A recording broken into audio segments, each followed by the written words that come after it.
अफगानिस्तान तालिबान के बीच मची उठापटक का असर अब भारतीय बाजारों के मेवों पर भी पड़ने लगा है। बीते 10 दिनों से मेवों के दामों में भारी इजाफा देखने को मिल रहा है। बताया जा रहा है कि तालिबान ने पाकिस्तान के रास्ते से कार्गो की आवाजाही को रोक दिया है।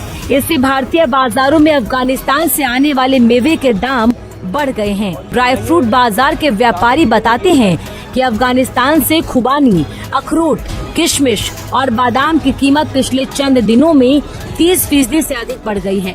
व्यापारी का कहना है कि हम पहले से ही दाम पर असर देख रहे हैं। ये ग्राहकों को प्रभावित कर रहा है। कीमत पिछले कुछ दिनों में तेजी से बढ़ी है। ये कई मेवों की कटाई का मौसम है, लेकिन सप्लाई चेन बाधित हो गई है। हमें जल्द ताज़ा स्टॉक के आने की उम्मीद नहीं है।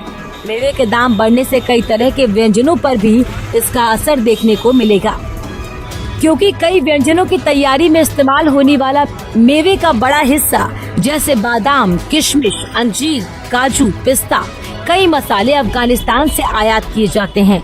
उधर ग्राहकों का भी कहना है कि लगातार मेवों के दाम पिछले 10 दिनों से बढ़े हैं। ऐसे में त्योहारों का मौसम भी शुरू हो गया है और अगर ऐसे ही दाम बढ़ते गए तो उनके लिए मेवे खरीदना काफी मुश्किल होगा। दूसरी तरफ अफगानिस्तान से आयात होने वाले ईरानी पिस्ता, कंधारी किशमिश, अंजीर, खुमानी और मुनक्का के दामों में भी भारी बढ़ोतरी हो गई है। थोक कारोबारियों के मुताबिक अफगानिस्तान में अस्थिरता के कारण दाम 50% तक बढ़ सकते हैं। कुछ ही दिनों के बाद भारत में जन्माष्टमी का पर्व मनाया जाएगा। उसके बाद नवरात्रि, दशहरा और दिवाली। ऐसे में अगर अफगानिस्तान में हालात जल्द से काबू में नहीं आते हैं तो मेवों के दामों में हो रही बढ़ोतरी के चलते व्यंजनों का स्वाद भी महंगा हो जाएगा।